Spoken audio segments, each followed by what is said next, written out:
नमस्कार दोस्तों, मैं बैरिया डाक बंगले पर हूं और हमारे साथ बलिया के पूर्व सांसद माननीय भरत सिंह जी बैठे हैं। आप जानते हैं इन्होंने छात्र जीवन से राजनीति की शुरुआत किया था और आप बीएचयू में प्रेसिडेंट रहे, बीएचयू के काशी हिंदू विश्वविद्यालय के। इसके बाद वहाँ जनरल सेक्रेटरी रहे। बैरिया में 3 बार आप बैरिया विधानसभा से विधायक रहे, विधानसभा में पहुँचे। इसके अतिरिक्त भी आप जो हैं उत्तर प्रदेश सरकार में मंत्री रहे, बलिया के सांसद बने।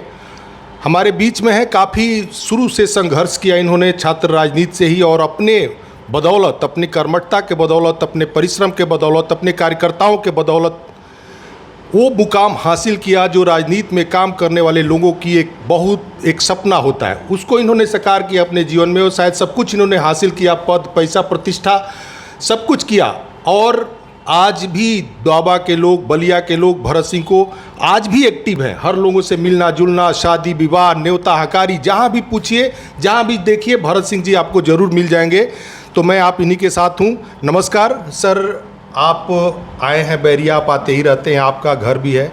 तो मैं थोड़ा सा आपके साथ, मनोज सिन्हा जी, कई लोग थे, तो थोड़ा सा बीएचयू के बारे में, जो छात्र राजनीति में आपने काम किया, उसके संदर्भ में मैं कुछ जानना चाहता हूँ कि उस समय कैसा था, उस समय का माहौल बीएचयू वगैरह का। देखिए, हम तो जो 1974 में बीएचयू में मैंने एडमिशन लिया था और बहुत अच्छा था। बनारस हिंदू विश्वविद्यालय, पंडित मदन मोहन मालवीय द्वारा बनाया हुआ विश्वविद्यालय, उसका कोई जवाब नहीं है। आज भी इतना बड़ा विश्वविद्यालय, एशिया का सबसे बड़ा विश्वविद्यालय है। दुनिया की हर शिक्षा बीएचयू में है। ये तो मेरा सौभाग्य है कि उस विद्यालय में पढ़ने का मौका मिला। और 1 साल 74 में एडमिशन लिए, 1975 में छात्र संघ का महामंत्री निर्वाचित हुआ। फिर उसी के बाद शपथ ग्रहण के बाद उस समय वाइस चांसलर थे डॉक्टर कालूलाल श्रीमाली, जो नेहरू के कैबिनेट में भी एजुकेशन मिनिस्टर रह चुके थे, लेकिन उन्होंने हमको रिस्ट्रिक्ट कर दिया। फिर उसके बाद इमरजेंसी लग गया तो हम लोग जेल में चले गए। आप कितने दिन जेल में रहे थे सांसद जी? जेल में लगभग 16-17 महीने रहे। आपके साथ जेल में कौन कौन से ऐसे लोग भी थे जो कि काफ़ी आपको लगता हो? चंद्रशेखर जी भी उस समय काफ़ी पहले। चंद्रशेखर जी, हम लोग बनारस में थे। अच्छा, आप बनारस।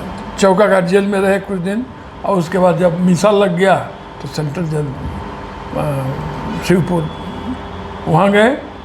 सौभाग्य हमारा रहा कि वहाँ पर उत्तर प्रदेश के बहुत ही लोकप्रिय मुख्यमंत्री स्वर्गीय कल्याण सिंह जेल में थे।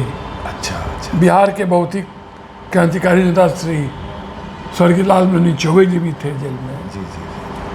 और एक से एक विभूतियाँ थी।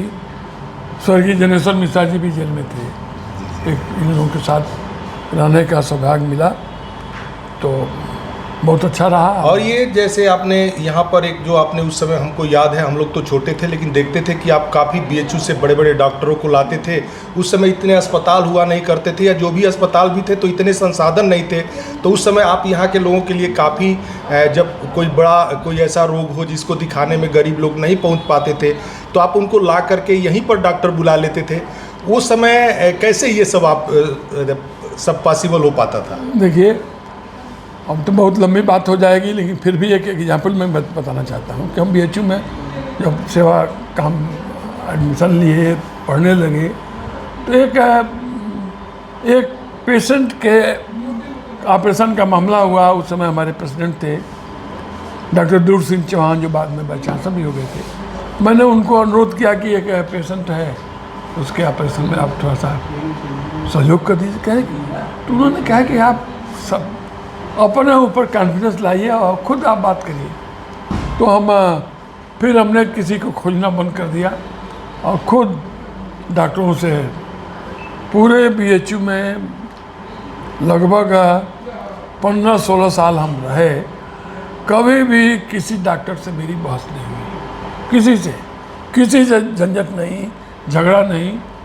और उसका ये हुआ कि हम जो चाहते थे वो डॉक्टर करते। सकते थे। हमको याद है एक डॉक्टरों का आपने इसी तरह से शिविर लगाया था, यहाँ पर डॉक्टर लोग आए थे सोनबरसा में। जी, तो आप अपने भाषण में कोई किसी चिकित्सक का आलोचना कर रहा था, तो अपने भाषण में आप कहे कि आप लोगों के लिए ये केवल डॉक्टर है, लेकिन मैं बीएचयू से ही देखता आ रहा हूँ, इन लोगों का सेवा कार्य मैंने देखा है, हमारे लिए थोड़ा ऊपर के लोग हैं ये लोग। सही में। ऐसा था। हाँ, तो डॉक्टर तो को हम लोग आधा भगवान मानते हैं। जी जी जी। अच्छा, मैं सीधे थोड़ा सा राजनीति पर मैं आना चाहता हूँ। केंद्र की सरकार बीजेपी की और अभी उत्तर प्रदेश में योगी आदित्यनाथ जी अभी हैं, तो आप केंद्र के आप जो 2-3 काम जो आपको लगता हो कि बहुत ऐसे काम तो कई हुए हैं जो आपके संज्ञान में होंगे, लेकिन मैं ऐसे कुछ उल्लेखनीय कार्य आपसे जानना चाहता हूँ कि जिससे कि आपको लगता है कि जिससे देश का भी शान बढ़ा हो और प्रदेश का भी शान बढ़ा हो, आम जनता गौरवान्वित महसूस कर रही हो। देखिए, जब आदरणीय हमारे प्रधानमंत्री नरेंद्र मोदी जी के नेतृत्व में दिल्ली में देश में भाजपा की सरकार चल रही है, जिस सुव्यवस्थित तरीके से, योजनाबद्ध तरीके से आदरणीय मोदी जी जो काम करा रहे हैं, हम आपको ताजुब होगा कि आज अभी तक लगभग 4 करोड़ से अधिक गरीब लोगों को घर दिया गया है, पक्का घर, और 3 करोड़ घर बन करके तैयार हो रहा है। इस स्पीड से काम हो रहा है। अब घरों का ही पैसा जोड़ लीजिए, कितना पैसा होगा हर क्षेत्र में। अभी रक्षा के क्षेत्र में अभी जो, हाँ। देखिए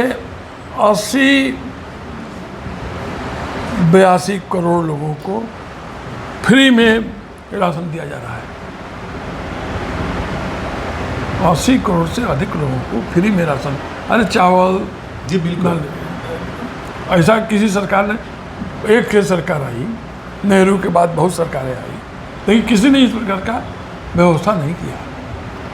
तो अभी जिस प्रकार से मोदी जी ने, पाकिस्तान ने हरकत किया और हमारे लोगों को पहचान करके गोली मरवाया, तो ऑपरेशन सिंदूर चलाया गया और लगभग 14 घंटा लगा। 14 घंटा के अंदर ही पाकिस्तान के आतंकवाद के जो अड्डे थे, बड़े अड्डे, ऐसे अड्डों को नस्तानाबूद कर दिया गया। जितनी पाकिस्तान का एयरपोर्ट, जो हवाई अड्डे थे, उसको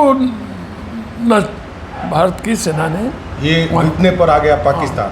और पाकिस्तान अमेरिका को चिल्लाने लगा, और ये इसमें कोई नहीं। इंडिया ने कहा कि भाई हमसे बात करे लो, तो पाकिस्तान के डीजीएमओ ने बात किया इंडिया के डीजीएमओ से, तो युद्ध रुका।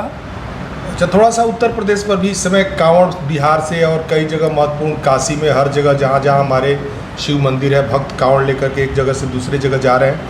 और लॉ एंड ऑर्डर में तो कहना ही क्या है, योगी जी की सरकार है। आप क्या किस तरह से देखते हैं इसको, प्रदेश सरकार की उपलब्धियों को, कार्यों को? हमारे पूजनीय योगी आदित्यनाथ जी के नेतृत्व में उत्तर प्रदेश में सरकार जो चल रही है, तो जैसा आपने बताया, पूरे प्रदेश में लॉ एंड ऑर्डर की व्यवस्था बहुत सही है।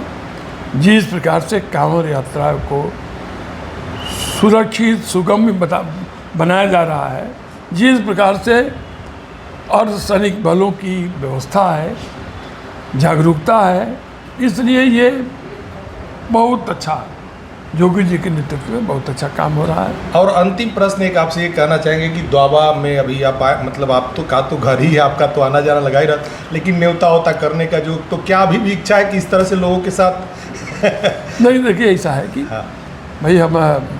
भाई हमारी तो उम्र अब लगभग 75 साल हो रही है। जी जी।